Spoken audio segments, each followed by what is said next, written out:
Welcome back to Everyday Alchemy on the Heathen Therapist podcast, where we explore the intersection of psychology, healing, and ancient wisdom to help you turn your inner darkness into gold. In today's episode, we dive into one of the most iconic symbols in alchemy, the Philosopher's Stone. Now, if you've heard of this, you might immediately think of something like turning base metals into gold, but there's so much more to this symbol than the idea of material wealth. Today, we will explore how the Philosopher's Stone represents spiritual enlightenment, the synthesis of opposites, and the realization of your true self. It's not just an ancient mystical object, it's an enduring symbol of personal growth and transformation. So let's take a deep dive into how the Philosopher's Stone can mirror the work you're doing in your own life and how it relates to the journey of self-realization we all go through. The Philosopher's Stone is a symbol of complete transformation.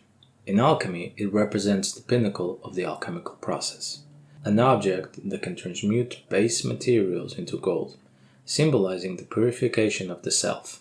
But in a psychological sense, the Philosopher's Stone is the realization of the fully integrated self, the ultimate achievement of individuation, a term coined by Carl Jung. Individuation is the process of integrating all parts of the self, the conscious and unconscious, the light and dark, the rational and the irrational. It's a journey toward becoming the person you're meant to be without the influences of external societal pressures or unresolved inner conflicts. In psychological terms, the Philosopher's Stone is the fully realized, authentic self, someone who has embraced all aspects of their psyche, including the parts that are often hidden away or rejected. Gold, in this sense, isn't just a precious metal, but a symbol of purity, integrity, and wholeness. One of the most fascinating aspects of alchemy is the synthesis of opposites. The alchemists believed that the process of turning lead into gold was not just a physical act, but also a spiritual one. The lead represented the impure, the unconscious, the parts of ourselves that are undeveloped, misunderstood, or hidden. Gold, on the other hand, represented the pure, the enlightened, the fully realized, self-actualized person. This process mirrors the work of personal growth and therapy, where we often begin by confronting the dark, unexamined parts of ourselves. Through self-reflection, emotional work, and integration, we gradually begin to refine and purify these parts, ultimately transmuting them into gold, the aspects of ourselves that we embrace, accept, and learn from. In therapy, this is often where the real work happens, dealing with the shadow, confronting repressed emotions, and facing our unresolved trauma.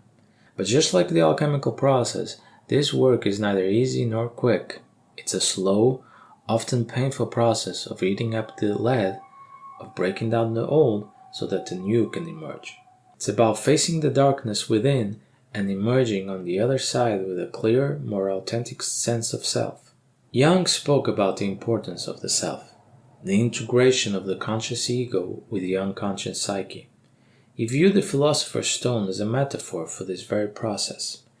In essence, the Philosopher's Stone is the symbol of the ultimate realization of who you truly are, beyond the masks you wear or the roles you play. When we look at the Philosopher's Stone through the lens of modern psychology, it's not about creating a perfect, flawless version of yourself. It's about embracing imperfection and understanding that all aspects of your being, the light, the shadow, the weakness, and the strength, belong together. They are all part of the whole that is your true self. This realization is the goal of therapy. It's not about making you someone you're not. It's about helping you become the most authentic version of yourself, unencumbered by external expectations or the burdens of the past. Just like the alchemist, you are learning to transmute all parts of your psyche, your fear, your anger, your sadness, into something beautiful and functional. It's about turning the base elements of your soul into gold of wisdom, strength, and understanding. So what can we learn from the Philosopher's Stone and its alchemical symbolism?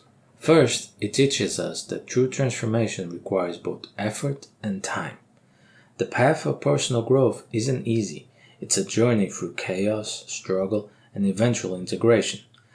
But just like the alchemists work tirelessly in their laboratories, we must also work tirelessly in our inner lab, breaking down the barriers and refining the parts of ourselves that need healing. Second, it shows us the importance of embracing opposites. To truly become whole, we must embrace both the light and the dark aspects of ourselves. We cannot achieve the Philosopher's Stone by ignoring or repressing parts of ourselves.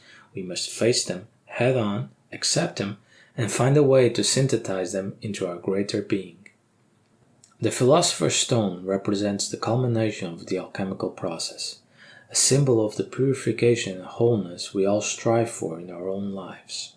So if you're in the midst of your own personal transformation, remember that the work is the reward. Just like the alchemist, you are creating something precious, your most authentic, true self. Thank you for joining me today on Everyday Alchemy. In our next episode, we will continue exploring the themes of transformation, so stay tuned for more insights into how ancient wisdom can shape your modern life. If you enjoyed today's episode, don't forget to subscribe, rate, and review the podcast. Remember, transformation is not a destination, it's a journey. Keep working, keep refining, and keep evolving.